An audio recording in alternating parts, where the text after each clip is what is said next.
Okay, if I can have your attention, I'd like to call to order the Historic Preservation Board meeting for Tuesday, September 6, 2022.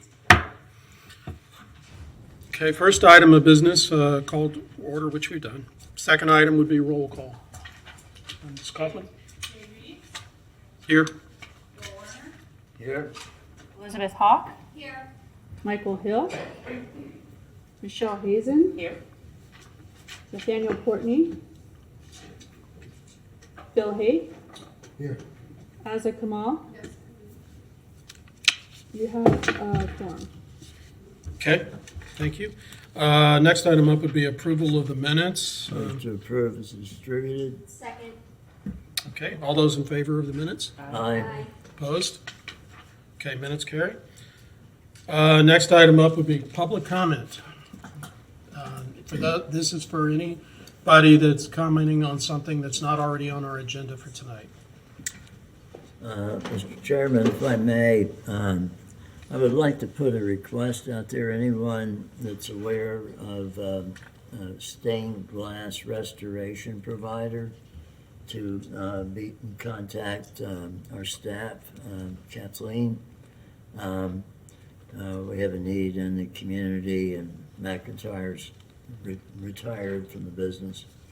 I have one. Yeah, I okay. have one in Tallahassee. Well, I was hoping for something more like the 30-mile radius. Oh, okay. So, okay, thank you. Okay. Anybody else? Oh, okay, that brings us to the public. Oh, Yes. Is this where you want us to make our public comments? yes. Okay. Well, good evening, everyone. Chairman Reeves and the Historic Preservation Board. My name is Peter McNeese. I'm a City of Gainesville employee. I work for Parks, Recreation, and Cultural Affairs. And I've been coming to you every month to give you updates on our progress with the Thelma Bolton Center. And I have a couple of things to mention before I introduce a guest speaker as well. I told you last month that we had gotten in contact with Rick Gonzalez from REG Architects. We have worked out the details of that arrangement, and he is working on the plan now. His deadline for turning over his findings is about 6 weeks from now in October, so that we can make a presentation at the November 1st Historic Preservation Board meeting. We also used the last few weeks to meet with a lot of our community members that use the Historic Preservation Board, mostly dance groups, to talk about what kind of surfaces they need for their dance, what kind of air conditioning, electrical needs, sound needs, things like that, so that we understood what the community needed in the new building, regardless of which path the city decides to take at that center. The end result we want to be the same, which is that we're providing the community with a facility that meets their needs and that will serve the community for another 80 years. So we did also make some progress with an architect, Wanamaker Jensen Architects, and we invited them to come down to the meeting today to kind of present the direction they were going and kind of discuss from architects to architects and people who are well versed in historic preservation, so that I wasn't an intermediary and clouding the discussion. So we were fortunate enough to get Jason Jensen here from Wanamaker Jensen Architects, and he has a short little presentation to show you some of our concept plans, and I'll turn it over to Jason. Okay.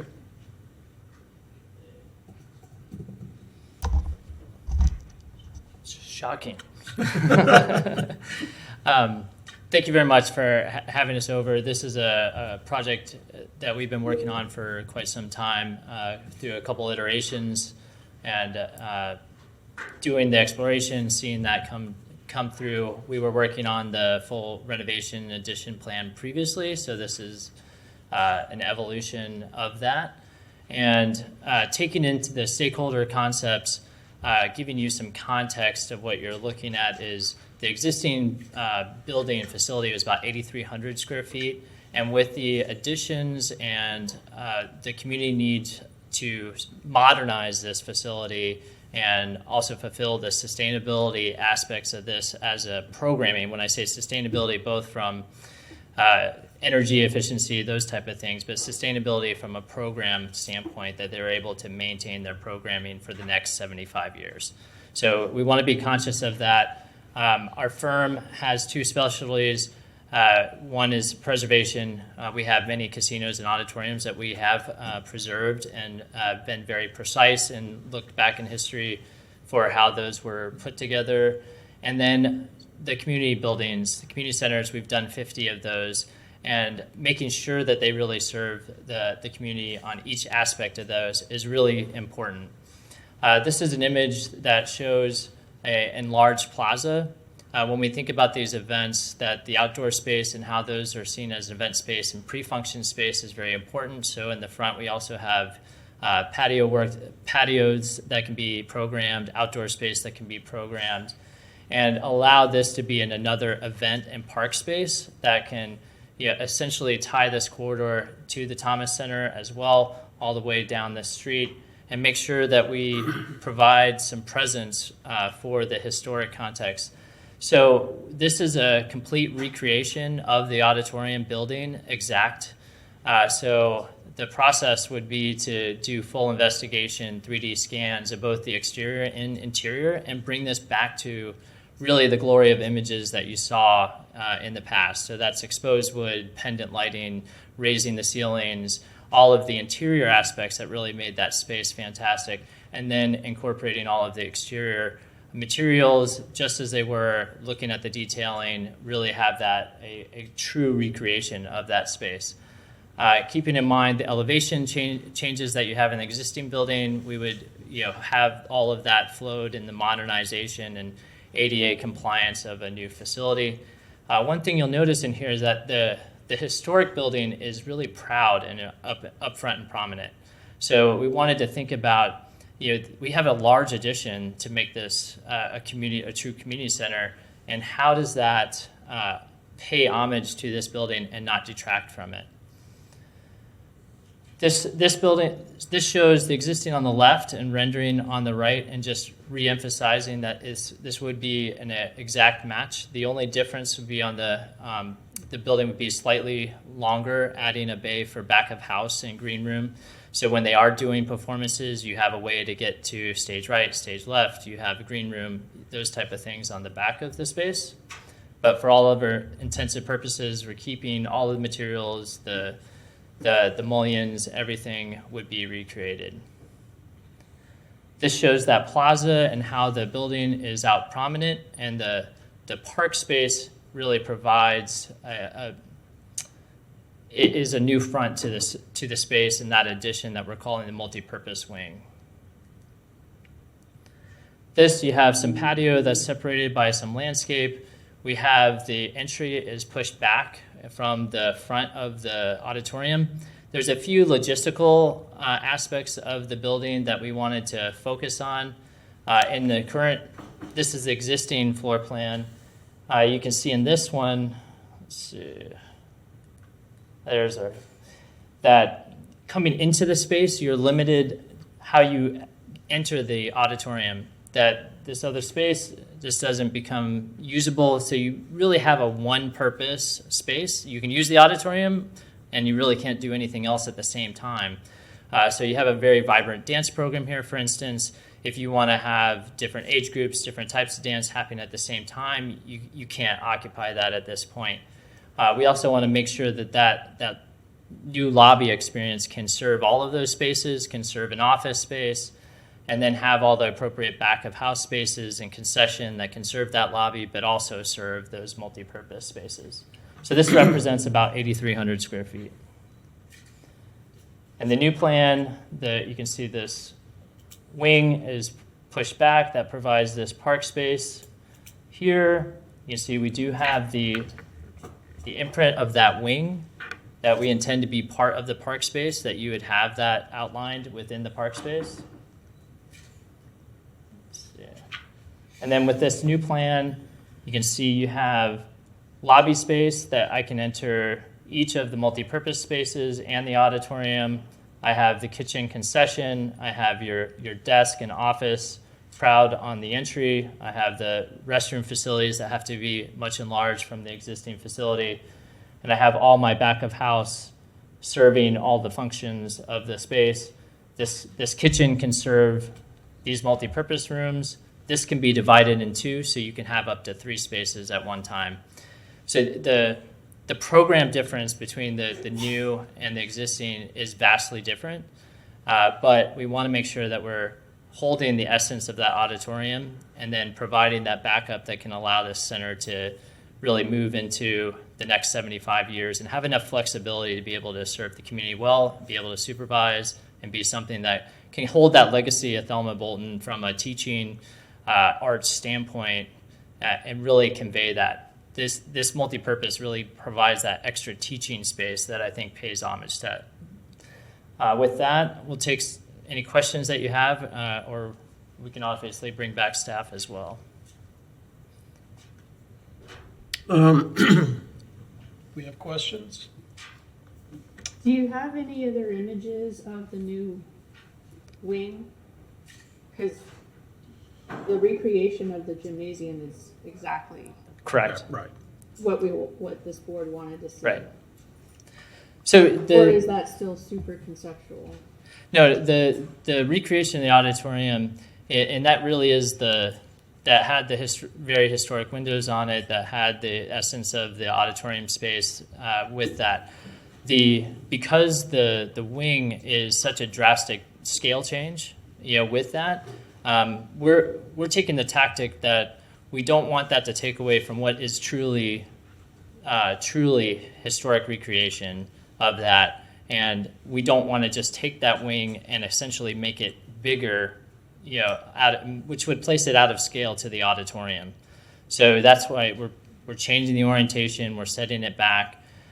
We do intend to use all the same materials and the material palette. We intend to have the slope on that roof. I think the roof angle would have a gable roof at that. Use a metal roof system that's used throughout the neighborhood. But the final materials, in essence, and even the final cladding of that still has an evolution to go. I think the main points that I'd like to get across is that what is a full recreation, how we are paying homage to that, and being reconciling that the new is placed back and making that proud, and that park space has that prominence, and that we have more glass and opening to provide that entry and connection to the park as part of that modernization. But I will say the evolution of exactly what those materials shouldn't really drive the full decision, in my opinion, right now, because we have so much time left to build on that. Yeah. I was just going to say, seeing it again and looking at it, it really, I understand what you're saying about it, but at the same time, it does not seem compatible with the original portion of the building. And given you're in a historic district and pretty strict context, and we're talking about a historic building, I would think it needs to be more compatible in this case. But compatible, but not replicating. Well, not necessarily replicating, because you're not building it back exactly Right. like it was. However, the materials and all that, I think, need to be consistent with the rest of the building, because right now it's glaringly obvious that it's in addition to the building. It looks like an addition to a historic building, and I don't think that's really what you want to portray either. Well, somewhat.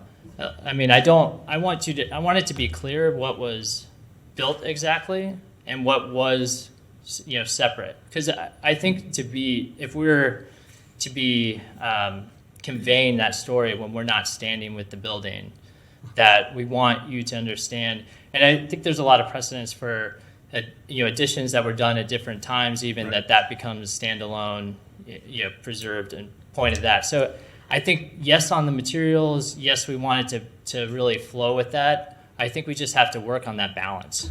Okay, I appreciate the point you're making, but at the same time, remember that you have to be in context with Correct. buildings throughout the district and the neighborhood. Things like the Thomas Center and the way that they're portrayed, which was a series of additions to a house. Right. So it needs to have kind of a consistent theme that fits the overall neighborhood as well, and not just be talking unto itself. Understood. All right. I think that could be done with keep the same materials, maybe just have more glass for an entry, for instance. So, there's some nuance to that I think you can make a nice balance to that. I agree. Okay. Well, as I understand the guidelines, where when you're doing an addition, which this basically is, we're seeking harmony, not trying to make it look like it was always there. But the little glimpse that we had, to me, did not suggest harmony with the auditorium element.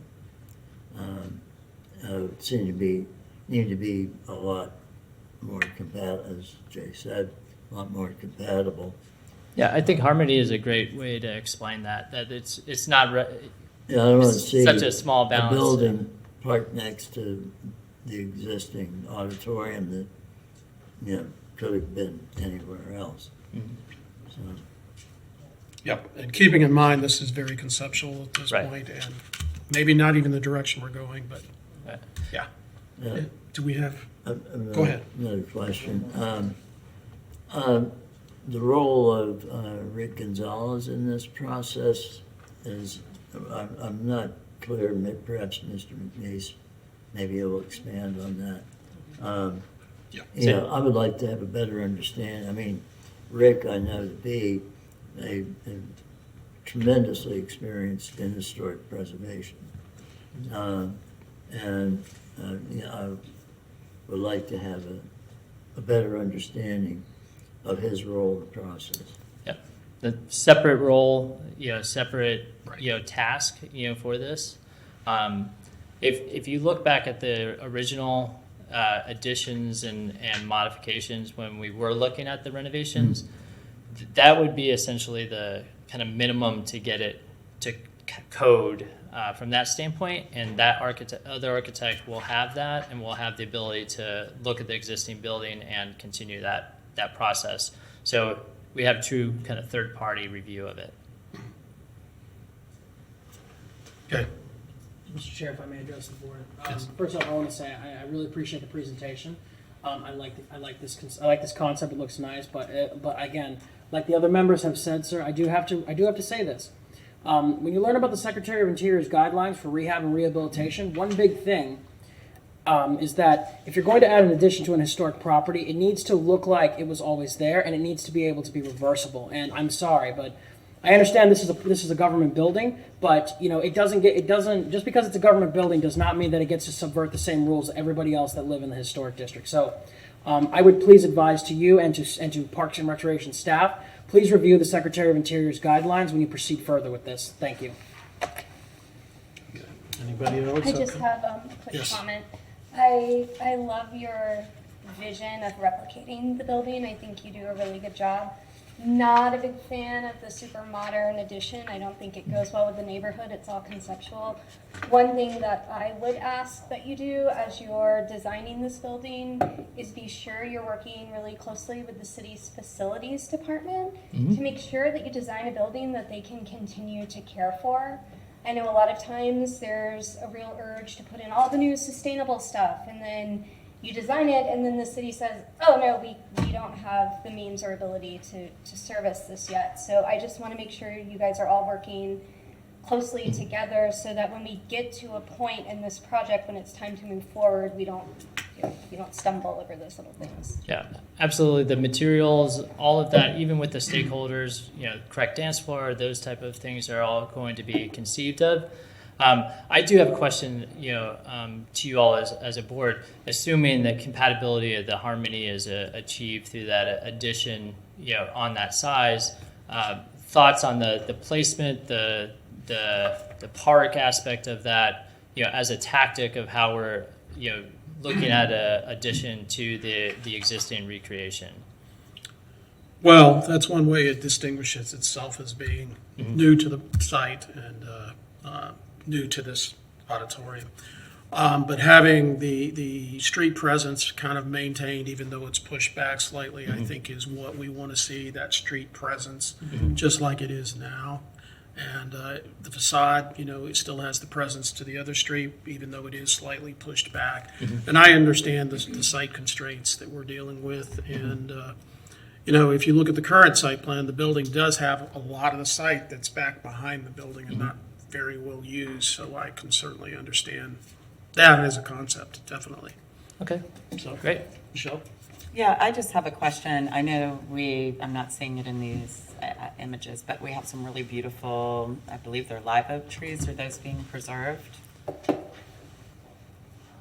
I think there's quite a few trees on the site. There's both in the front and there are some in the back, and I don't know exactly which ones I mean, we are going to affect some trees on site, but we are taking painstaking look at especially the trees that are in that front presence that is kind of known as the presence of the building to be maintained for that. But that will be something that even through construction that we have to pay close attention to protect those trees, certainly. Another point I'd like to bring up, the city's downtown strategic plan is just becoming public right now, and part of that is the Greenway, which is Sweetwater Branch that flows by the site as being potentially opened up, and so make sure, you know, as you move forward with the project, that's taken into, their plans are taken into consideration, because that could affect that end of the property. Right. No, absolutely. Okay. No, we plan for the multi-purpose to really take advantage of being more connected to that green space and really being a part of that. So appreciate that. Cool. Can we look forward to another presentation next month, or are we going to wait until actual November and get the final? I understand there will certainly be updating it. Well, I don't know when the next threshold will be for another presentation, but you know, we'll keep on updating. If it moves in this direction, you would have multiple opportunities to see this. So, like I said, this is a concept. I think that the main push for this is let's figure out what the community needs for this facility to be sustainable and functional, for dance programs, yoga, performance space, event space to happen, and some of those happening at the same time. What would this building need to be to fulfill those purposes into the future? So I think we have that. We have a program that meets all those needs, so we understand those logistics, and then the exact details and the materials, we have plenty of time to work through those. Okay. Anybody else? All right. Thank you for the Thank time. you. All right. Bill, you had a question about two architects. Yeah. You want me to address that? Yes. Yeah, if you could expand on that relationship, if there is one, and Yes, how it's this is- Peter McNeese again. What we have is two bad options right now. We were proceeding with a renovation of the building once we encountered all the structural problems. And so what we've asked Rick Gonzalez to do is to take his experience in the complete restoration of a historic building, factoring in all of the structural repairs and changes that would have to be made so that we can come up with a scope of work and a projected cost for what that would look like. Because right now, we'd be making decisions on which path to take without having good information about what that path would cost the city of Gainesville taxpayers. But the rules have changed. The building codes that were in effect back in 1942 have changed tremendously, and whatever we end up doing with this building, most likely going to involve some substantial changes to stormwater or how we treat stormwater, and a lot of that usable space that you see now that's underutilized, I think is how you described it. Like that may be taken up with stormwater retention ponds and things like that. And Michelle, you asked about the tree. There's a heritage oak in the very front of the building that is the focal point of the site, and there's no plans. I have not heard anyone discuss taking out that tree at all. Yeah, Thank you. That's good. Okay. All right. Well, Public comment. Public I mean, are we going to do public comment? Because this is public comment. Okay. All right. We'd like to open this up to any public comment. If you're going to speak, can you please just give us your full name and address for the record, please? Melanie Barr, 216 Northeast 5th Street. Okay, so the greenest building is one that's already built because you are not taking the Thelma Bolton to the dump. So that's the greenest building. We see a new larger building being presented that engulfs the lot. This is encircled by a residential area. This is not the senior center out by Walmart where there's parking and people come and go. This is, people live here, and a lot of people are working at home now. And it's going to be, if they're going to have a larger building, there's going to be more coming and going. There's going to be bigger events, multitudes of events.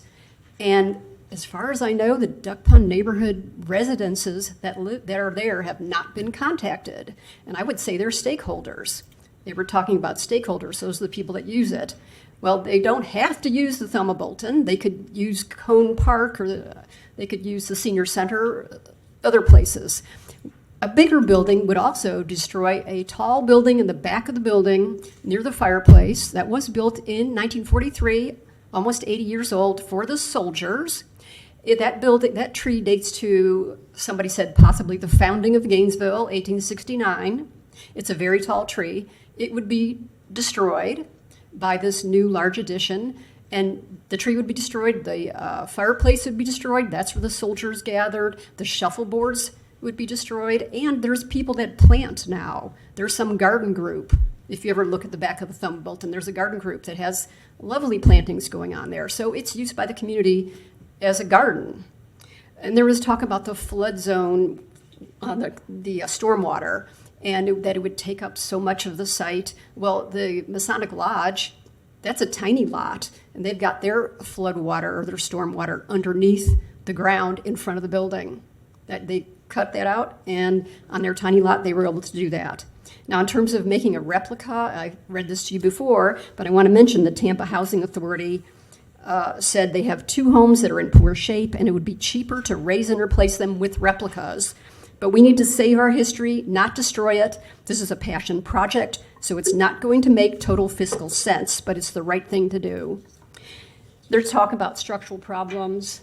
I don't know how to put this to show. There we go. So here's the Thelma Bolton. Here's our structural problem. A sagging roof. This is over the stage. Now, you know the building is much bigger. This does not go over the floor of the Thelma Bolton, just this stage area.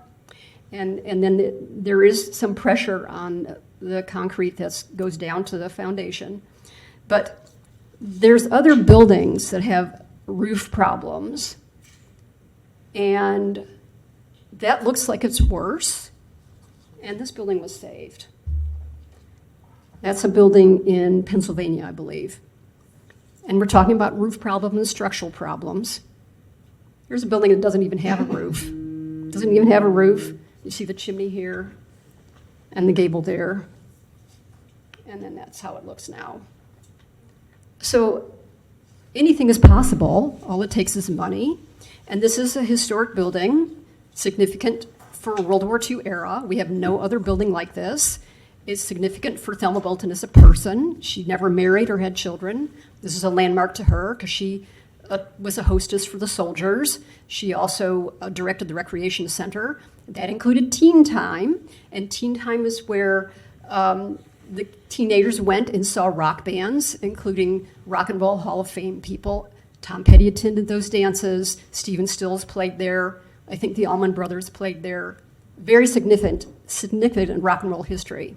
So it maybe architecturally it's not that great, but there's a lot of significance through many different varieties of history. And as you saw, roof damage, ours is minor. Some of these buildings don't even have a roof, and they're saved. Okay. Thank you. Is there anybody else? Kathleen Pagan. Hello, I'm Kathleen Pagan. I reside in the 700 block of Northwest 20th Avenue. Last time I spoke about this building is included on the website of the Living New Deal, which is a project from Berkeley, California, University of Berkeley, that documents the accomplishments of the New Deal. some brief numbers on the Living New Deal website. There are 3,380 civic facilities. There are 134 buildings or projects of the Federal Works Agency, which is the federal agency that worked on this building. I couldn't find any extensive records of the federal work because the National Archives Record Group 162, which is the Federal Works Agency, are not yet digitized. So not having access to the university library, I did find in our public library the archives of the Gainesville Sun. First mention of the building, September 14th, 1942. Proposed Center for Gainesville gets FWA favor. Project calls for $45,000 recreation building. The article mentions that the federal official had suggested standard government plans. The city already had plans drawn.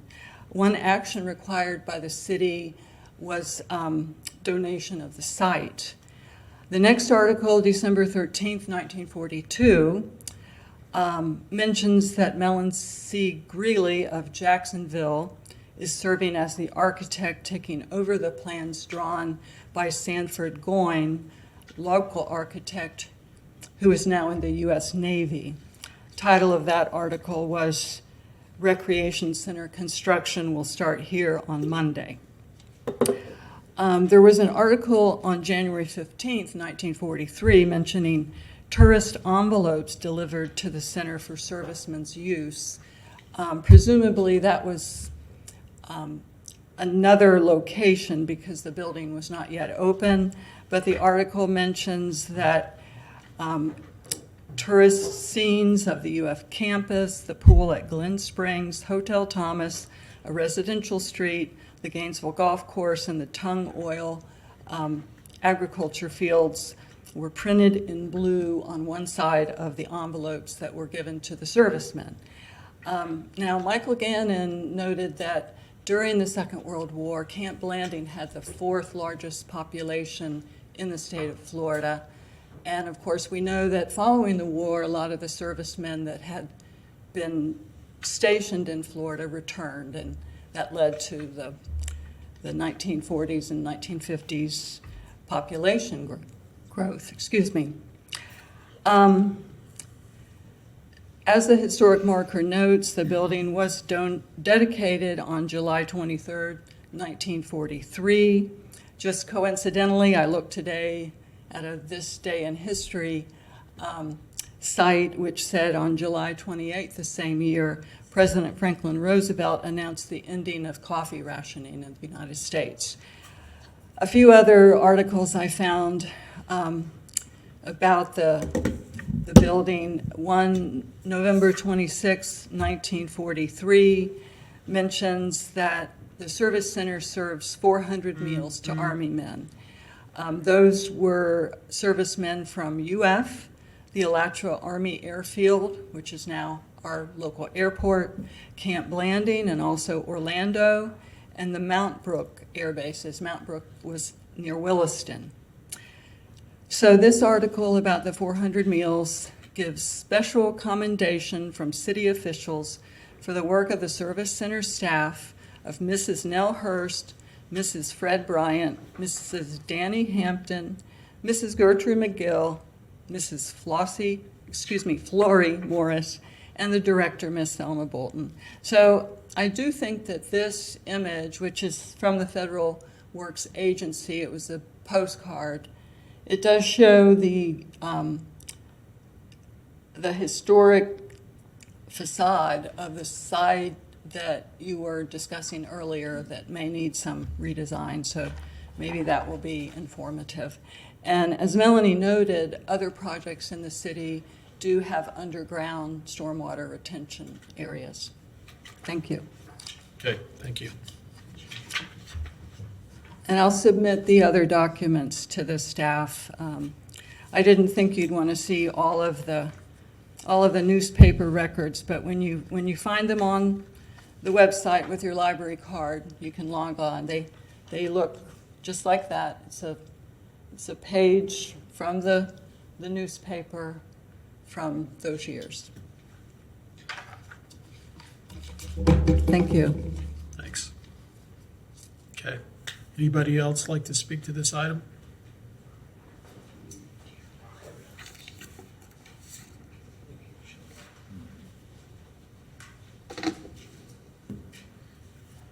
Good evening, Mr. Chairman. I'm Robert Mounts.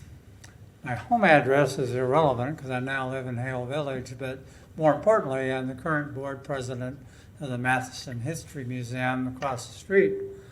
And we're very much interested in this downtown strategic plan and plans for a bikeway, path, loop, and all of that. Dr. Mark Barrow was co-founder of the Matheson Museum, and he told me this morning that he and his wife, Mary, rehabbed, and in some cases relocated and rehabbed 24 historic homes. Many of them are in the Southeast Historic District. And the average cost was 2/3 what it would cost to demolish and rebuild a new house. That's a big factor. There's no reason for the city taxpayers to build a whole new building or an addition to the building when you can do it economically. You can put on a whole new roof. I mean, couldn't be that difficult. I wouldn't think. I'm not an architect or an engineer. I was a lawyer. But to put on a new roof and to make it safe and keep it compatible with the neighborhood and in keeping with the museum across the street, our museum library and archives 2 doors down, and to facilitate the development of the Sweetwater Park. And there's also, I'm aware of investors in Gainesville that are interested in the uncovering of the creek at points where it makes sense, to develop those as a park. I'd rather see public money spent on that as well as private donations. And so as a general principle, historic preservation, just rehab the building. Thank you. Thank you. Thank you, Mr. Mounts.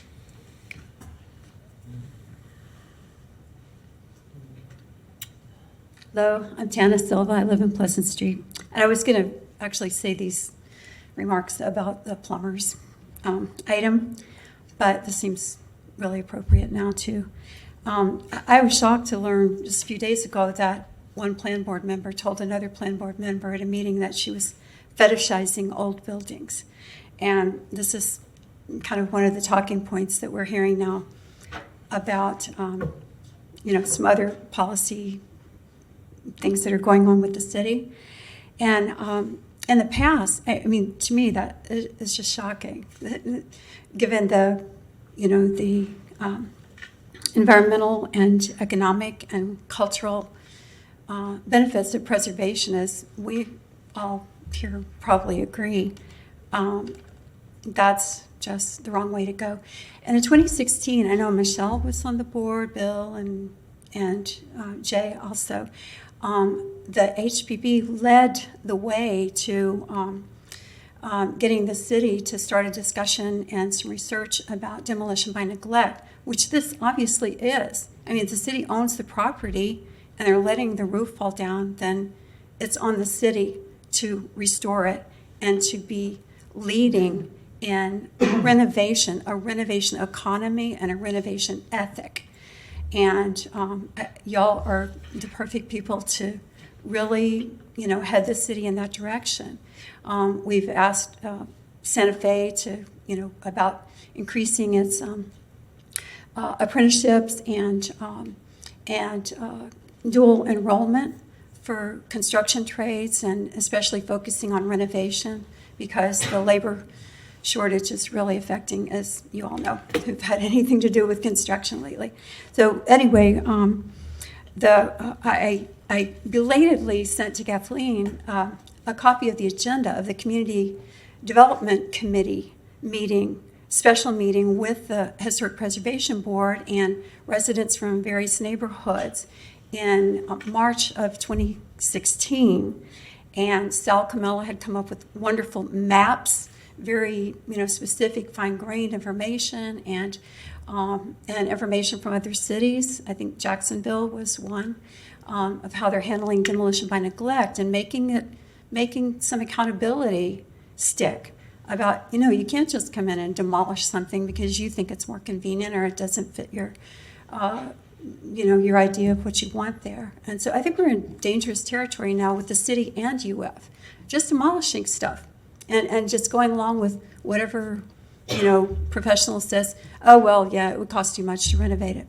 No, so anyway, I hope that y'all will lead the way against this idea of, oh, that's just fetishizing old buildings. That's just so sad, and there's no place for it in the civil discussion that we should be having. Thank you. Thank you. All right, anybody else? Okay, it concludes. Mr. Chairman. Oh, one more, okay. Hello, my name is Wanda Lloyd and I live on 11 Terrace. So I am here, I've only been to the Thelma Bolton Center like 3 times. I think it's a beautiful building and I got very excited when I heard that it was going to be renovated, and I didn't know all of this discussion was going on about it. So I'm very excited about even to hear about that. So I teach dance, and I teach dance to adults. And I've been doing it for about 5 years. And we have a big fundraiser called Teach Me to Dance. And it raises money to send kids to summer camp. Well, with that being said, we bring people here from out of town to come to a big dance event. So when I saw Thelma Bolton Center the very first time, it was an exercise space. And then the next time I saw it, someone was having a party, but it really wasn't a party. It was more of people were kind of performing and then people were just kind of sitting and watching. Well, what we do is all participatory from the community. We're asking people to come learn to dance. So my biggest question was with the Thelma Bolton Center, and if it is renovated and that kind of thing, like how big would it be, when it came to having people to come and actually dance on the dance floor and then actually have people sitting around to watch. So I'm not really good with spatial sense. I don't mind saying that I teach 5th grade, but I'm not real good with spatial sense. So those of you all who are familiar with the senior rec, it was brought up here today. The senior rec building is a pretty good comparison, I guess I would say. So the Thelma Bolton to me was like totally small compared to the senior rec. Senior rec, you can put 15 tables in there, and they seat 10 people, and they have a nice dance space. So my question was, like, is the Thelma Bolton Center going to be that way? Is it going to be where, because you all keep saying auditorium, I don't know what that really means. Is that where the stage is right now? Is that what you all are calling the auditorium? And then what is being added, is that going to be a space like that, or is the auditorium going to be made larger for dance space per se? So those are the kind of questions that I had that no one's really talking about. So I didn't know who to kind of give those questions to. Okay, we are probably not the ones to talk to about that. That would be Parks Department. So contact them, they're with the city, and they can tell you the information. But as it is right now, there's 2 different paths. One is to restore and renovate, the other is to replace, and we don't know which way it's going to go yet. Okay, thank you so much. All right, thank you. All right, anybody else at this point? Okay. We're going to close public comment on the Thelma Bolton then. Okay, that brings us to the public hearing portion of the meeting. And thank you all for coming and talking. Okay, Ms. Kaufman?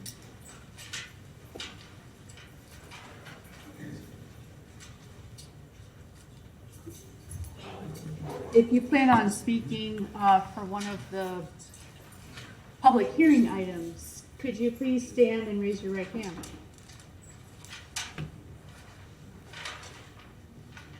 Do you swear that the testimony you're about to present to the Historic Preservation Board today is the truth, the whole truth, and nothing but the truth?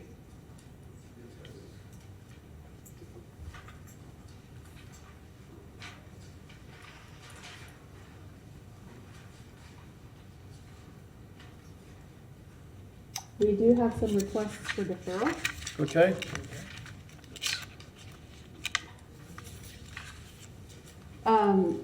So for sure, public hearing 3 and 4 need to be deferred because the engineering report still is not in. Gotcha. And public hearing 2, you reviewed this application at the last board meeting. It was the new construction with an attached ADU and a detached ADU. And staff did not have in hand the revised drawings for the new ADU until very recently. But the applicant wanted to know if you could approve that one just without the detached ADU altogether. But you don't have that one as a packet in front of you. Yeah, I would feel more comfortable if we had the information in front of us. Okay, so in that case, I need a motion to defer public hearings 2 through 4. I'll make a motion to defer public hearings 2 through 4. Second. Okay, so we're gonna do a roll call? Jay Reeves, Aye. Bill Warner, Aye. Elizabeth Hawk, Aye. Michael Hill, Aye. Michelle Hazen, Aye. Phil Haight. Aye. That carried.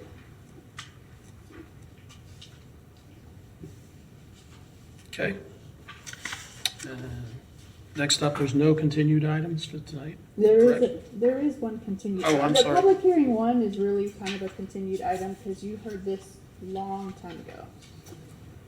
So public hearing 1 is before we even had the COA Yes. nomenclature. This is petition HP 21-134. It's a COA for demolition and new construction. And this was at 221 Northwest 4th Place. That is in the Pleasant Street Historic District. It is an existing contributing structure. If you recall, this was the street kind of on the rear catty corner to Old Mount Carmel Baptist Church, and it had just, the whole block was small contributing structures. The property is as it exists now, the property is a simple wood frame vernacular shotgun style home amidst a row of similar historic homes on a narrow tree-lined street. All of the properties on that block, with the exception of one small auxiliary building, are contributing structures to the historic district. This application came before you in May of 2022. The application at that time was denied as the proposed new construction, which was a 2-story building, was determined to not be compatible with the neighborhood context or an appropriate replacement for the existing contributing structure. The current proposal before you now is a 1-story home that replicates the north facade of the existing historic structure. The plan features a front-facing gable roof on gable with shingles, wood shiplap siding, and simple porch supports on the 119 square foot front porch. The decorative vented eave of the original structure is also proposed to be replicated on the new building. Proposed windows are clad 2/2 single hung sash. The new building will be 14 and 24 square feet, well within the 1,501 square foot buildable area. No setback variances are requested. For those of you out there who are interested in this staff report and those watching on TV land, all of these staff reports are available online. So in case you want to go back and see anything. At the previous application, when you saw before it, we went through the district characteristics and the demolition criteria. As you know, there is special demolition criteria just for Pleasant Street that has to be met. And there are three major criteria that the board has to look at for any demolition requests in Pleasant Street. And that is the significance of that particular property, the plans for redevelopment, and the condition of the building. This property, the existing building, did meet the exceptional significance that was spelled out in that criteria because it was on a defined important street.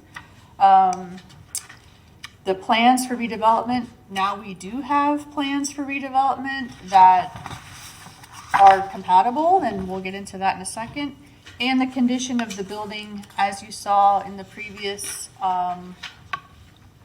structural engineer's report that was submitted before, the building is falling in on itself and has no floors and that kind of thing. In your email packet, you did get the engineer's report again, but I didn't print that out for you here to save trees. So the applicable standards for new construction also come into play because we're talking about new construction. And there are 12 criteria used to evaluate that. And that includes the rhythm of the street, setbacks, height, roof forms, the rhythm of entrances and porches, the walls of continuity, the scale of the building, the directional expression, the proportion of the front facade, the proportion of openings, and the rhythm of solids to voids, and details and materials. Whereas previously this project only checked off 3 of those boxes, it now complies with all of them. You will see in your packet that I did print for you, you have the the new proposed plans, as well as the old. So in case you forgot what the old ones looked like, they're right behind the new ones. We do have applicable federal standards that we have to comply with. These are the Secretary of the Interior standards for rehabilitation. In this situation, the ones that apply are 2 and 9.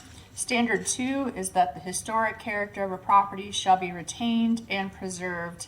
The removal of historic materials or alteration of features and spaces that characterize a property shall be avoided. Well, this is a complete removal of a historic building, so it does not comply with this standard.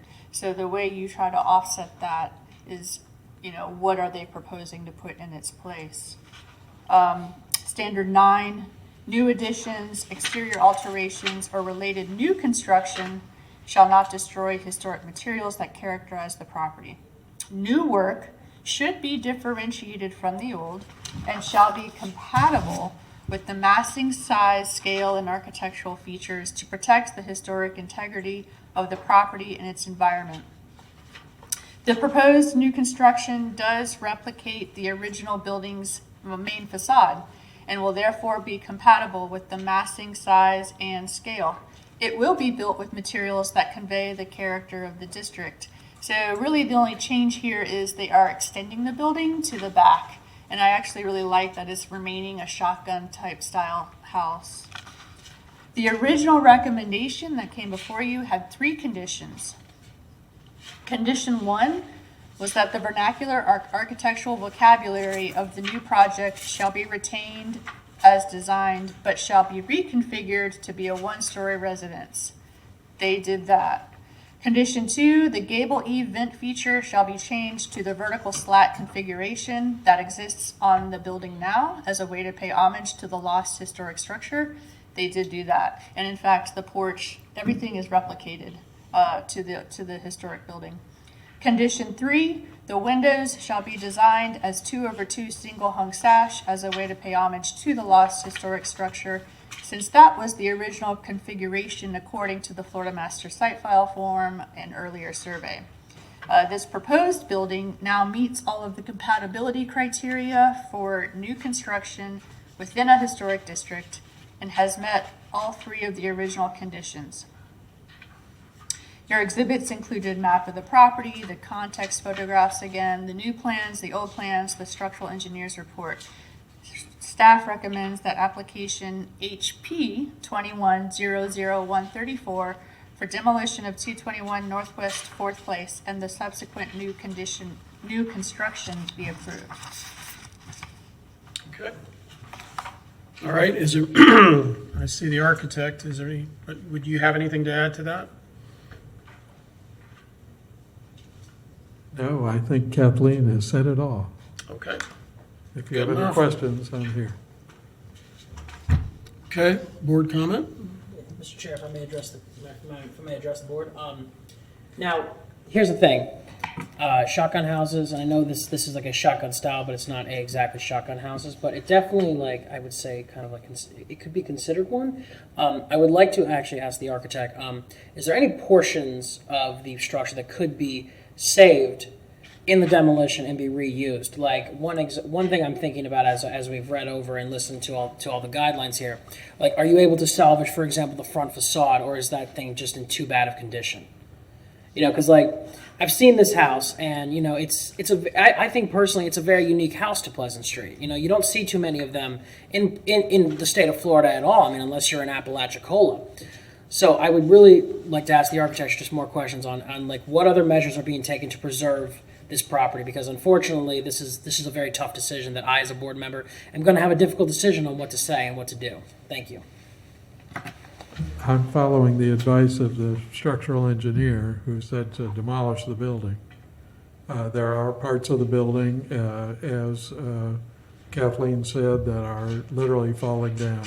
Mm-hmm. And I have not investigated whether there is, you know, some bit that can be salvaged, but I'm not certain that it would fit the new building anyway, because the dimensions of the new building, based on getting it off the ground and so on and so forth, are slightly different than the existing building. Okay. I apologize. I don't have my emails in front of me, so I couldn't have looked at the report yet. Okay, Phil. I have a question, and after looking at the engineer's report, this house is in pretty bad shape.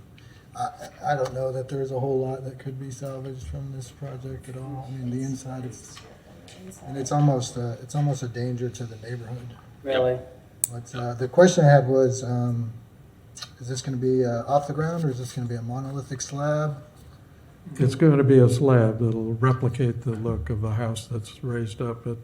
Okay, so it'll have some 2 sort feet. of, it'll be off of the ground. somewhat, Yes. so. Okay. How far off of the ground will it be in?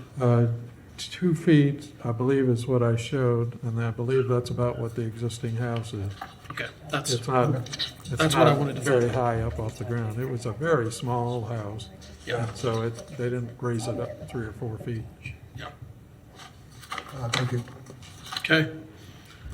Any further comment from the board? Do we have any public comment?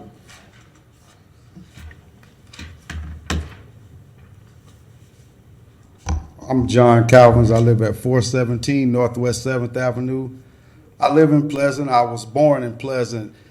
And I have a question, and it bothers me so much because we're at a historic preservation board, and we focus so much on what we're going to do with the new construction. When does preservation happen? And what building, or is there anything in Pleasant that you require to be saved? I'm just wondering, is there anything in this neighborhood that you guys would feel like needs to be saved? We can get an engineering report and almost tear down any 100-year-old house. It sounds so crazy to me now, like this is what everyone does. Now we come with an engineering report, we go find somebody that says how bad the house is. I'm really not understanding, but everybody's gonna do what they're gonna do. Everything's gonna continue to move, but this is not preservation. Okay, thank you for your comments. Anybody else? Okay. I have a question. Yes. Other houses on this street, are they in fairly good shape? Lived in, not? I'm doing a house on this street. The floor was gone, it was falling down, and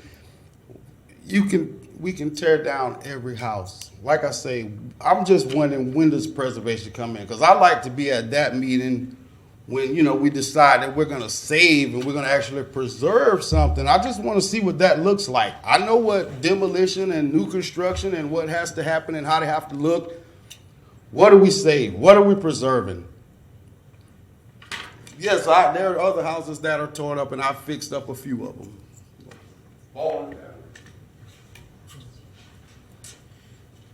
Yes. Tana Silva, I would just add that I really appreciate the work that Buzzy's doing in the neighborhood so much. And I forgot to say about that 2016 meeting that that was specifically the Historic Preservation Board was looking at what the code was going through our neighborhood, plastering signs saying this building is dangerous, dangerous, dangerous. And the Historic Preservation Board stood up and said, you know, wait, hold the phone here. Let's like take a better look at it. And they brought it to the Community Development Committee in 2016. And unfortunately, it was a fabulous meeting. It was one of the best public meetings I've ever been to. It was people from different neighborhoods. It was, you know, the staff, the frontline staff, and Historic Preservation Board members, including student and I think one of our friends, and all of that, and a few other commissioners came in and attended the meeting, and it was very, you know, it was a great meeting, and unfortunately, it was the very last Community Development Committee meeting because an incoming city manager had a different idea about having a technocratic government, and he got rid of all the standing committees. And that was the end of that. But I would add to what Buzzy said that my house, I don't know how many of y'all know, but in 1995, the city had an affordable housing auction. And these were almost 30 houses in Pleasant Street, Fifth Avenue, and Porter specifically, plus a few outlying ones that had been boarded up for years, if not decades. Mine is one of them. And the city hired contractors for each one, had a real auction. Some of them were, today they would easily qualify for being declared dangerous and demolished. And they're not. Mine, I think there are 8 on 3rd Street where I live, including mine, and it's wonderful. And, you know, I'm just with Melanie Barr when she says, you know, there's almost no building that can't be saved. Okay, thank you. Well, as we all know, for enough money, any building can be saved. I will tell you my own experience. I have rebuilt some in Pleasant Street. One in particular that was saved, but thanks to codes and everything that's required when you renovate a building, particularly going over 50% of the value, the only thing that we ended up saving was the frame of the building. So by the time we had covered it all up with new materials, there was no old building any longer. And there gets to be that point sometimes with these old houses, when, especially the ones that have been gutted, that everything's been stripped out of them already, and there's not a lot there. The other thing is, a lot of those houses were not ever built with building codes. They were built very cheaply, and a lot of these structural members on some of these houses are questionable at best. You really have a hard time with the building department and inspections trying to get past all that without having to replace and rebuild everything. This house, we've got a pretty extensive engineer's report on. The back section of it is collapsing in places. The beams, the floor beams, our perimeter beam is gone in one area. The floor joists are gone. We're dirt on the inside.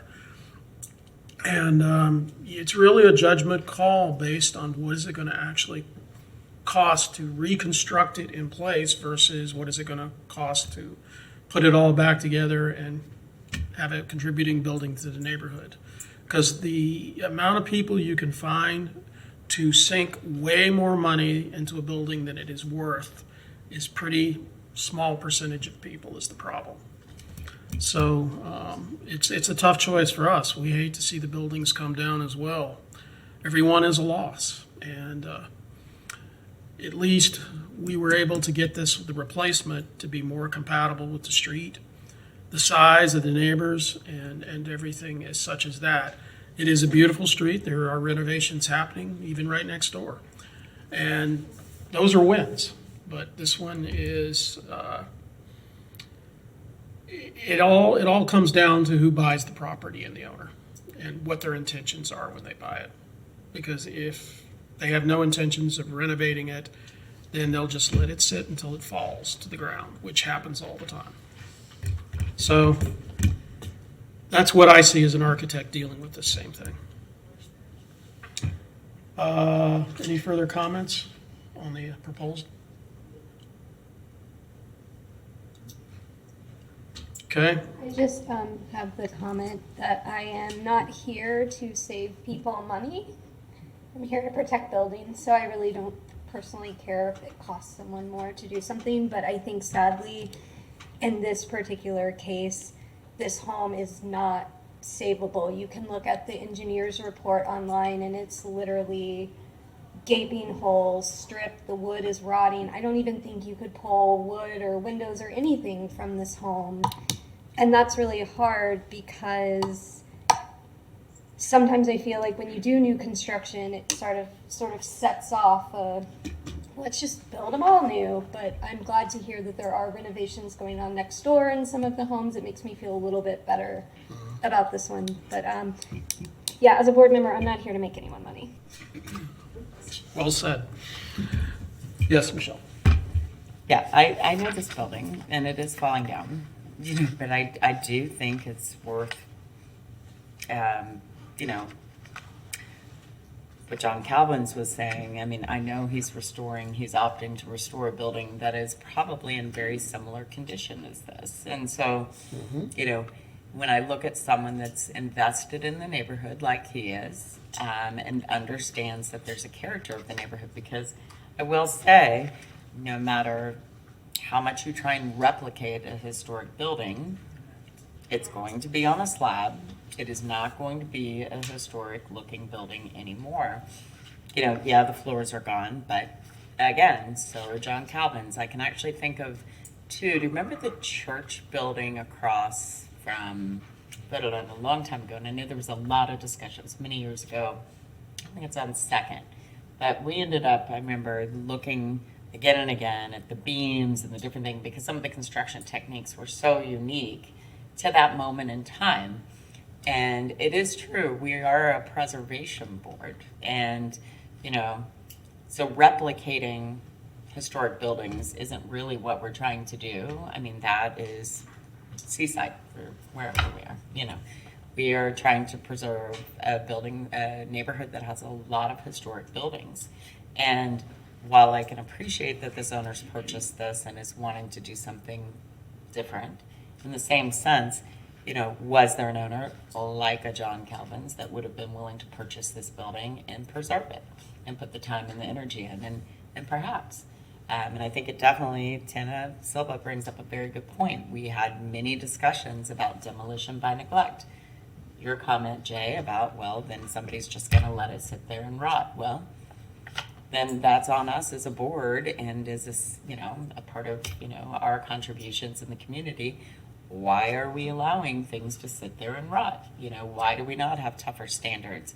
Why are we not making these things, And granted, we did not have a historic planner for many years in place. So just think it is walking a very fine line. We lose these buildings. They are contributing. I mean, yeah, the floors are gone, but there's a bunch of siding there. The windows are gone too. Windows are gone. You can buy new windows, I mean, things can be saved. The structure of the building is there. Can it be fixed? Sure. I don't know. I think no matter what we do, if we replace the building, once it's gone, it's gone. And I get the engineering report, but I just also, anyway, I had some recent engineering reports that are all very interesting because different engineers will give very different answers. And, Correct. That is a very good point. I just think, if you need an engineering report, you can get very different answers with that. Okay. Any other comments?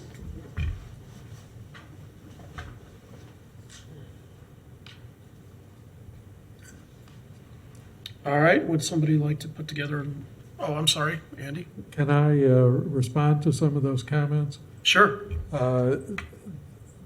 If you look at the pictures that were in that report of this house, you'll find that there is nothing there. If I was to have to restore that building, if George Washington slept there and it became a building worth supporting, restoring, there would be nothing in the restoration that would be original that you would see. Because I would have to take the siding off of that building. There's no structural sheathing and there's no vapor barrier or moisture barrier on that building. I would have to take the roof off and re-roof it. There might be some framing left, maybe. I can't guarantee that any of that is salvageable. So there would be nothing there different than what you're going to see with this new building. It would be a new building. If there's anything that you're welcome to let me know if you think there's something there that's salvageable. Yeah. I think you're going to end up more or less with the same product either way. Yeah. Okay, appreciate them. All right.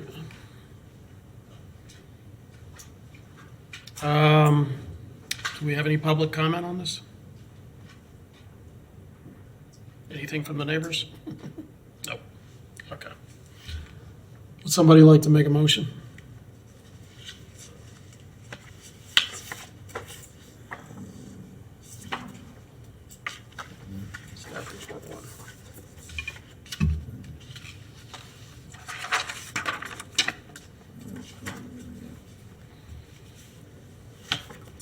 Okay. Move to approve HP 21-00134 with, consistent with staff recommendations. A second. Okay. Could you give us a roll call? Jay Reed, Aye.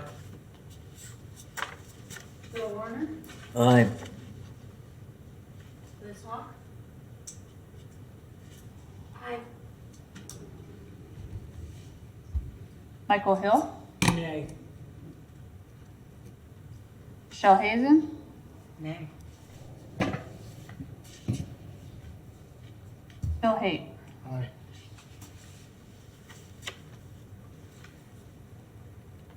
Did I miss anybody?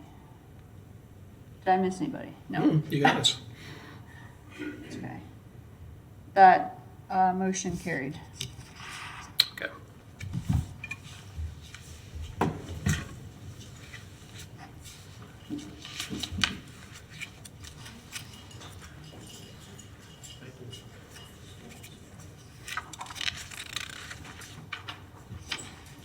Okay, the next two public hearings are new items. You have not seen them before. Public hearing 5, you're gonna have to pass the gavel and scram.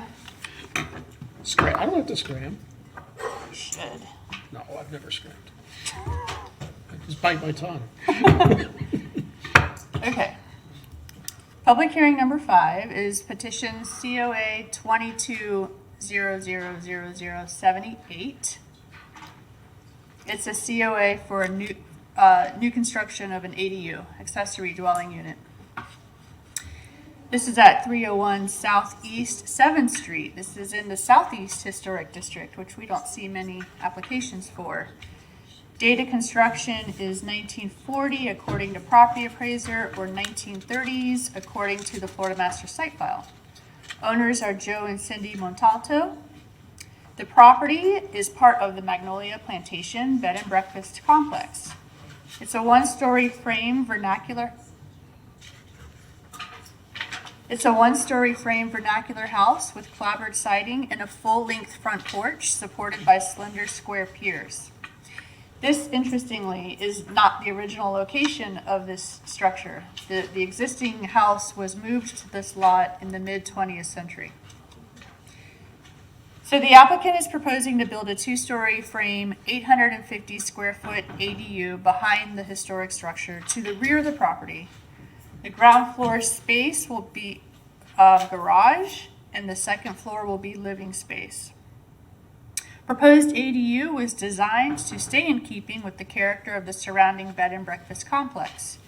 It features a second floor, 3/4 length balcony that overlooks the backyard of the primary residence, creating a recessed ground floor porch. Porch supports are slender Doric columns. Doors and windows are well articulated with multiple lights, 2/2, with simple traditional lintels and casings. The structure will have a standing seam metal roof, hardy plank siding, and wood doors. This building is sided perpendicular to the main structure so that the only portion partially visible from the street is the narrow side of the ADU, which features a custom carriage double door. With the vast foliage surrounding this property, it's unlikely the ADU will be visible much at all. The property is zoned U3. Required setbacks are 5 feet to the side, 10 feet to the rear where there is no alleyway. This ADU falls within these setbacks, providing for 15 feet to the rear and 5 feet to the side property. As you know, we have a series of criteria when reviewing ADUs as part of Section 30-5.35 of the Land Development Code. The intent of this code was to increase the range of housing choices and the supply of accessible and affordable housing units within the community, while still ensuring that the development of ADUs met neighborhood design standards. The ADU standards that are applicable in this project include Standard 2, each ADU must comply with all standards applicable within the zoning district, including required setbacks and building height limits. This project complies. Standard 4, each allowed ADU may not exceed 850 square feet. This project complies. Standard 5, ADUs must be designed as a subordinate structure to the primary structure on the lot in terms of its mass, size, height, and architectural character. The architectural design, character, style, and appearance of the ADU must be consistent and compatible with the primary structure. This project will sit well behind the existing structure. Though the primary structure is 1 story in height, the buildings to each side of this property are 2-story, and you have been given some context photos of the neighboring properties. The architectural character of the proposed building has been carefully considered so as to be consistent with the architecture and detailing of the neighboring properties. And criteria 6, new detached ADUs may not comprise more than 50% of the total visible facade area parallel to the front property line. This project complies. We also have federal guidelines that we have to meet when reviewing these projects. The Secretary of the Interior standards for rehabilitation. The standards that apply in this situation are 9 and 10. Standard 9 is about new additions or related new construction. It cannot destroy historic materials that characterize the property. The new work shall be differentiated from the old and shall be compatible with the massing, size, scale, and architectural features to protect the historic integrity of the property and its environment. The proposed ADU does reference historic elements, but it does utilize materials that are more modern, such as the hardy board siding, and would not be confused as a historic structure. The size and scale are compatible. It does not overwhelm the existing property, again, with the 2-story buildings to the immediate adjacently to it. And this all is a part of a bigger complex so it's not like an individual property. Standard 10, new additions and adjacent or related new construction shall be undertaken in such a manner that if removed in the future, the essential form and integrity of the historic property and its environment would be unimpaired. This ADU does not physically touch the existing historic structure and will not affect it. Recommendation from staff. Staff recommends that application COA 22-000078 for the construction of a new detached ADU be approved. Thank you. Would the architect care to add anything to that? I don't believe I have anything. The owner is in the audience if you want to address him. The owner would like to step forward.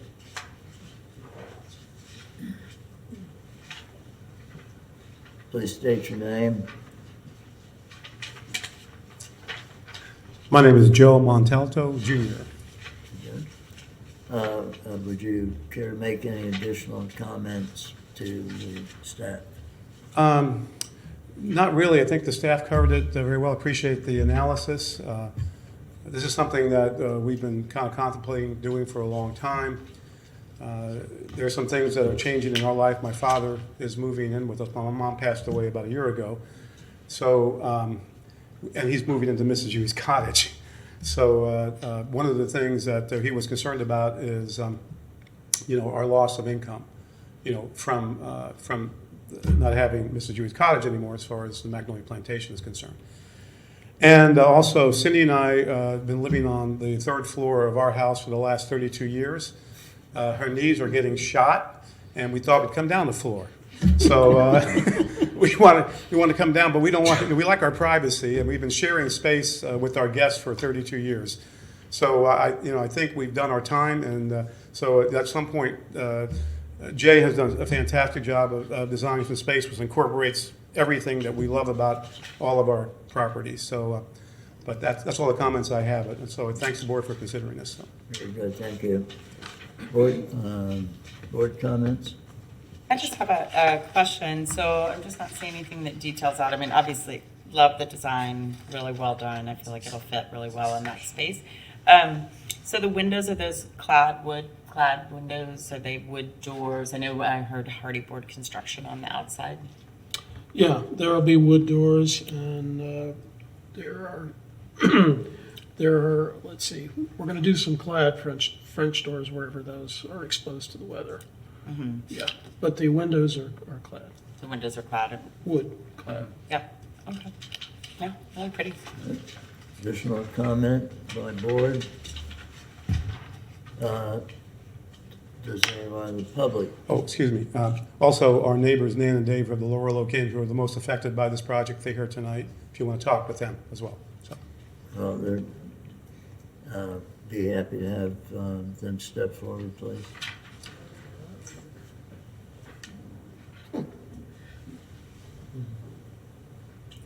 Hi, my name's Harland.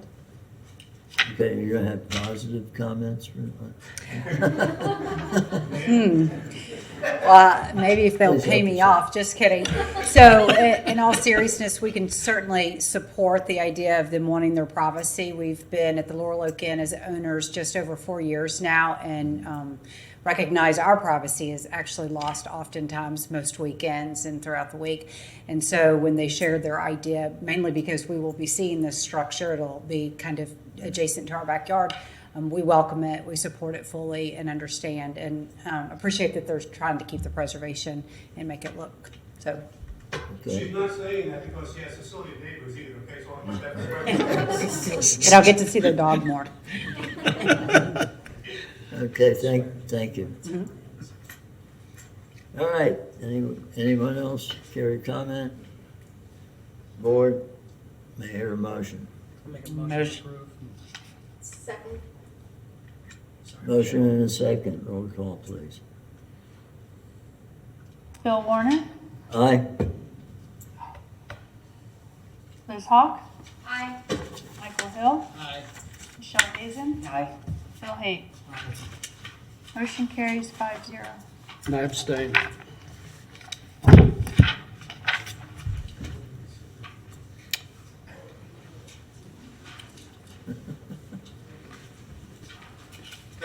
Thank you.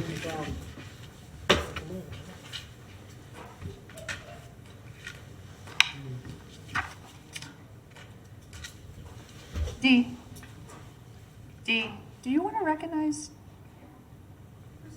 Chair, I am. Do you want to just recognize our former preservation? Yes, this is our former preservation consultant, Dee Henricks. Go to the podium. For those of you that don't know her, I've never met her.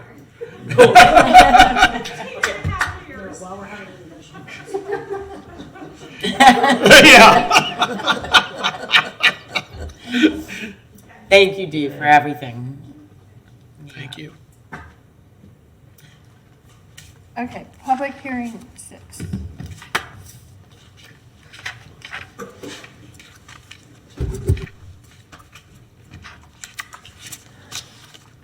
This is petition COA 22000081, 524 Northeast 4th Street. This is in the Northeast District. Property appraiser says 19, this is the first time I've ever seen the property appraiser predate the Florida Master Site File Form date. Usually it's the other way around. I know. They think it's 1919. Florida Master Site File said circa 1922, so who knows. The owners are Ryan Mackey and Shannon Dunn. This is a one-story frame house with hardy board lap siding, a side gable shingle roof, and a cross gable entry porch supported by columns. There is a partial brick wall foundation. It's a minimal colonial traditional style, and that's further evidenced by the 6/6 double hung sash windows, with 2 of the primary facade's windows flanked by 2/2 side lights. This application proposes a one-story rectangular garage to the rear southwest corner of the property. It's not an ADU, it's a garage that will have an attached screened porch. Behind the screened porch, there will be sliding glass doors that open into the garage from the north side. The long paver driveway that is existing down the south side of the property will lead to custom-built carriage doors that feature a 4-light transom over each door. The garage will basically be an oversized single-car garage, measuring 16 by 24 feet. The attached porch will measure 12 by 18 feet.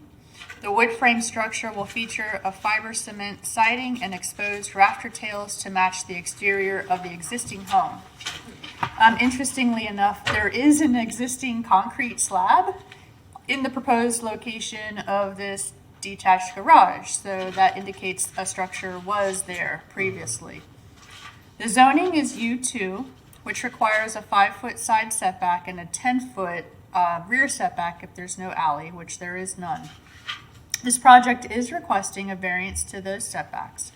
The proposed setbacks for the detached garage are 2 feet on the side, 3 feet on the rear.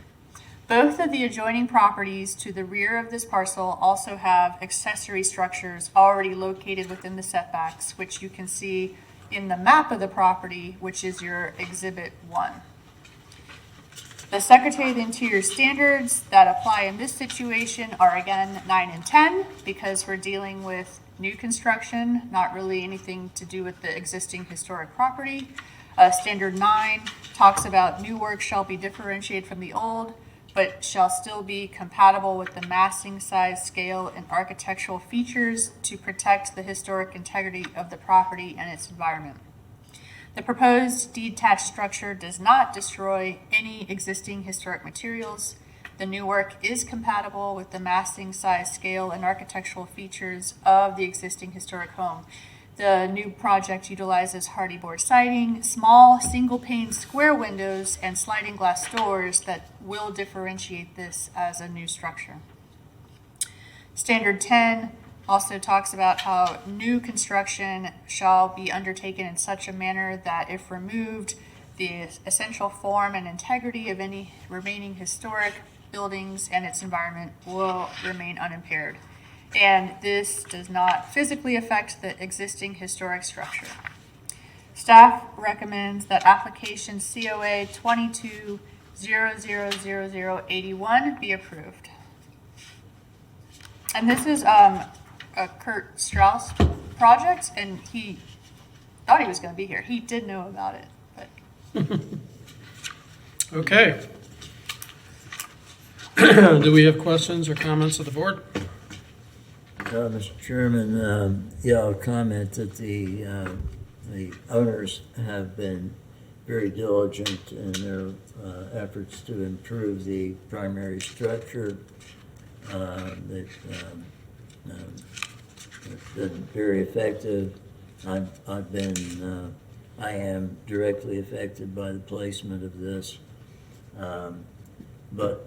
However, I want to be clear, I'm supporting the petition. Okay. Any other comments? I would like to make one correction to the staff report. The Yes. side lights on the front facade windows are 1/1, not 2/2. Good, we hate to have to see them change them.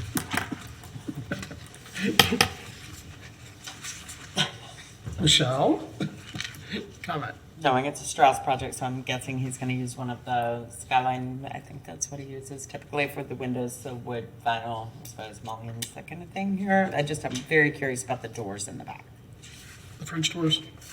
Are they, or what are we doing with those? Or are they look like they're sliding doors? These are glass sliding doors that open up onto the backyard. Okay. But you won't see it, it's behind a enclosed. He drew that for you, he included that drawing so you can see the actual structure, but this is a screened porch. Mhm. You won't see that. Okay. And the one right next to it shows you it with the screening.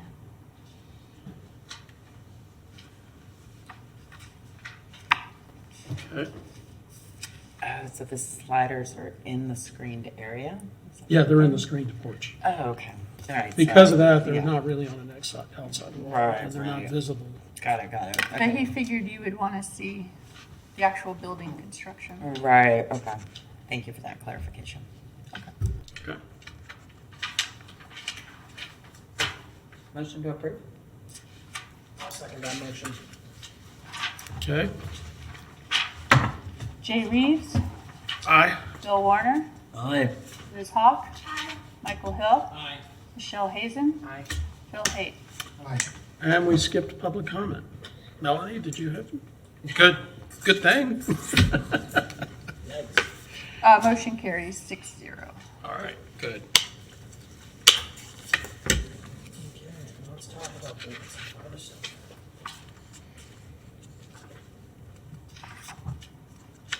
Okay, that brings us to board business. And the only thing I really have to tell you is that the Debacle. That is. the 12-story proposed building next to the University Heights South Historic District is finally coming to in front of commission. As far as I know, it's the same project. I don't know if a alternate version is going to be magically, proposed at the meeting. I encourage all of you to attend if humanly possible. Is it in the evening or is it in the afternoon? That I don't know, and I actually want to find out if there's a time certain for this particular item, because I believe a lot of people would like to show up for it. Yes, that And is true. I will find out, and I'll let you know. All right, that would be great. What day is that? It is September 15th. It's a Wednesday? September 15th is Thursday. Thursday. Yeah. Thursday, September 15th. And I would like to just remind you that I hope you go, I hope you speak. Jay will be resubmitting to them, the original resolution that this board wrote. And if you speak on your own behalf, you can tell them whatever it is you honestly think about it. But if you want to, present yourself as a board member, we're really kind of limited to the fact of whatever you think about the project. Like the reason why we're interested in it is because of that 100-foot buffer. Yeah. And all of our historic districts have that 100-foot buffer. Correct. This particular district is the one district that gave them an extra floor. So the 100-foot buffer allows you to build 3 stories in height around a historic district. This is the one district that gave them 4 stories. And, as currently proposed, what's being built in that 100-foot buffer is twice the height. What is being built within it? They want 8 stories. Yeah. In the imaginary line. Well, and the other issue is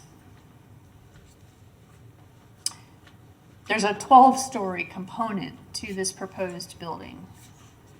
That 12-story component faces the historic district. But because Southwest Second Avenue is so wide, it's like 103 feet. You know, it's just beyond, it's semantics. The intent of our 100-foot buffer was clearly to protect the historic building from anything being built right across the street. Right. But because Southwest Second Avenue is kind of wide, that 100 feet cuts off right at the property line. So they're proposing a very lengthy, almost half the block, 12 stories. Yeah. A thin piece of the building is going to be 12 stories, and then there's 8 stories behind it. 8 stories, I mean, it's going to be my position, hopefully your position, that we have to hold the line on that 100-foot buffer, because you and I both know once a precedent is set, there is no going back. There's no way a future applicant's land use attorney is gonna have a field day with that. Right. Land use attorneys, their bread and butter is the word precedent. Yep. So if it happens to that district, it's going to potentially happen to any of our historic districts. Well, so I was in fact, I was one of the people that pushed for that 100-foot buffer and were you there in the van when we drove around? We took a little field trip with the city plan board and we went to all the different districts. I did not know anything about this exception of 4 stories for that district. I don't know when that changed, because it was always my opinion or my understanding that it was for the historic districts 3 stories. But the whole idea was, we walked around and we thought, what does this feel like? You know, how does it feel when you're walking through a district? You don't want to be overwhelmed by this building. And so that was the whole purpose, is that the goal was to preserve the walkability, the kind of similar heights that you feel, because and there was meant to be a step back in that district for that very reason, so that you're not overwhelmed by these buildings. So, I mean, it sounds as though the intent is to move away from that for whatever reason. So, yeah, for sure. So, well, the intent is somehow along the way things have gotten executed, you know, everything they're doing is based on bonus points that they're getting for all kinds of things. Otherwise, we wouldn't even be talking about a building this high to begin with. And those bonus points were always in there, but with the understanding that we also had these other things in place, right, that would allow the bonus points to go into effect. And what came up that was interesting that meeting, that day we were there with the plan board, is the plan board brought up the point of every single project that's brought to them is deemed a special, exceptional project, which is how they get the bonus points, which I adamantly disagree with. They're doing it every time, and that was the point the plan board made. We have yet to see a project that didn't ask for all this based on being an exceptional project. I remember there were some very specific points, though, to allow those bonus. And I'm not sure, unfortunately I missed the last meeting on this one, but, you know, there were certain things about the spacing and the, you know. Yeah. I mean, is all of that in play with this project? There's that too, but they led me to believe that there was more to it than that. As with any of these large-scale projects, it's kind of convoluted and complicated. Yeah. At the end of the day, they're requesting a variance. Yeah, a variance. From our 100-foot buffer. And unfortunately, the way the current code is written for this avenue that they're taking to try to get this approved, there isn't a lot of language in that code that allows staff to talk about, oh, let's talk about the architecture of the proposed building. Let's talk Right. about the context. Let's talk about how this fits in with the neighborhood. So a lot of those things that we look at on our projects isn't part of the plan development code. Right, right.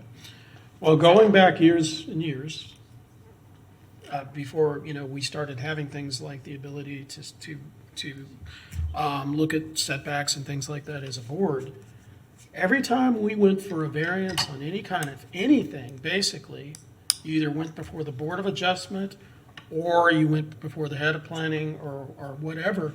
But in every case, you had to demonstrate a hardship before you could get a variance on anything. And somehow that's all kind of changed.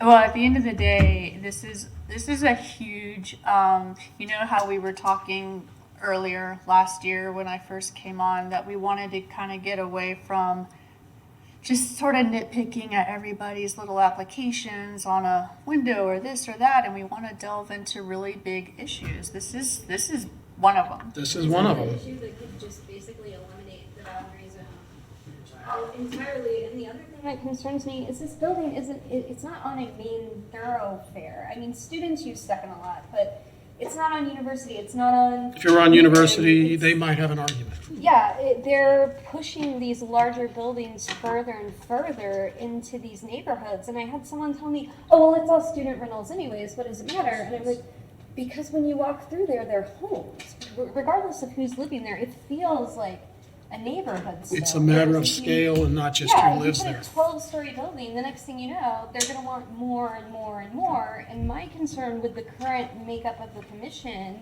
is they're going to waive, 5 units of affordable housing for workforce. No, that's like And the nothing. commission will be like, perfect, let's do it. And it's very, very concerning because, like you said, it sets precedent. And that's one of the things I really worry about, even with that little house in Pleasant Street, tearing that house down. Does that set the precedent for the neighbors to be like, oh, you know what, I want a new house. The reason I had to, part of why I made that decision is because I know how many other Pleasant Street properties are in that condition. Yeah. And like realistically, I mean, we can't tear them all down. No, I we mean, can't. because if we do, we're going to lose The district. right. I wanted to mention something. When I was chair of the Board of Adjustment, you had to show there was a problem with the land, so you couldn't build what you were allowed to build. You couldn't self-create a problem. Right. It's demonstrating a hardship. Exactly. And so, do they take that out of the ordinances? I don't know, but you had to show a hardship with the land. Yes, planning went through a period where every development was green lighted, basically. Yeah, that's. I have a question about the November meeting. The Thelma Bolton that will be presented, is that just a presentation? Will we vote on it? Just trying to get some idea of what we'll be seeing. I think the November meeting is the first time we're going to hear anything from the preservation architect. Right. His report is supposed to be done by the end of middle October, and then that will get also presented to you. I mean, I would assume by that time there would be more headway with the other design, and I will for sure go back and do the minutes very carefully, probably verbatim, for the Thelma Bolton piece of it to provide to Parks, to provide to that architect, just so they're clear that from what I heard up here, this board did not have such an issue with maybe the new siding of the wing, but definitely the architecture and design of the wing was off base. Yeah. Yep. Absolutely. Well, I lean towards trying to save the building that's there if it's possible. And that's going to be And wonderful, so and it's going to be really great to see what Rick Gonzalez comes up with. That's what I'm really wanting to Yeah. hear. I appreciate the other architect coming and presenting what they're working on too, because I realize we have to keep kind of an open mind about the possibility of this building but I really want to see what an architect who focuses on preservation says about this, Mm-hmm. rather than just like, one structural engineer who's like, oh, it's easier to tear it down. Yeah, we're just getting Yeah, inside and of the picture right you now. will hear a really wonderful presentation from RAG Architects, no doubt. Looking forward to it. Oh, yeah. And I just kind of chuckled to myself when Michelle said earlier, 3 different engineers will tell you 3 different things. Because Correct. we've all been there. Oh, yeah. We've all been in this business for long enough to know that that is the case. It's all who you hire. Well, I will go on record as saying that so far from the Wanamaker, whatever, they've demonstrated very little understanding of historic preservation generally, and extremely little understanding of historic preservation as it relates to this project. I can concur with that because the gentleman obviously does not know the Secretary of Interior's guidelines for rehab and rehabilitation. I want to mention that they talk about, oh, we've discussed this with the stakeholders. What about the neighborhood? Yeah. They have never come to the Duck Pond neighborhood meetings. They haven't sent out a flyer or a handout or a mailer. So a lot of the neighbors don't even know this could happen. Mm-hmm. And they're making a big building. I forgot to say, where's the parking? A much bigger building, so we can have a wedding going on here and a concert going on Oh, there here. is a parking lot in front of it, but it's not. They're going to do what? There is a parking lot in front of it, but it's not. Right, very it's big. just a little small triangle lot. And I'm not familiar with what the increase in size is they're talking about. It looks big. It's going to I cover. don't think it's double. But It's going to double. It's going to cover the fireplace. It's going to cover the shuffleboards. It's going to cover the garden. yeah, if they rebuild it, all that's gone anyway. It's all gone. And where's the parking? If they're making it so big, people are going to be parking all over the neighborhood. Well, these are all questions that will come up if we go down the road of new building. I just wish Which right I had now said we are that. not going down that road yet. Right now, we're not. But that's something I should have said. Where's the parking for this new big building? It's too early. And also, the neighborhood doesn't even know. Mm-hmm. Who's a stakeholder if it's not for the neighborhood? The neighborhood will know. They already decided. Not yet. No. Take it upon yourself, Melanie. Make sure the neighborhood finds out. All right. Unless there's anything else, we stand adjourned. Motion, yeah.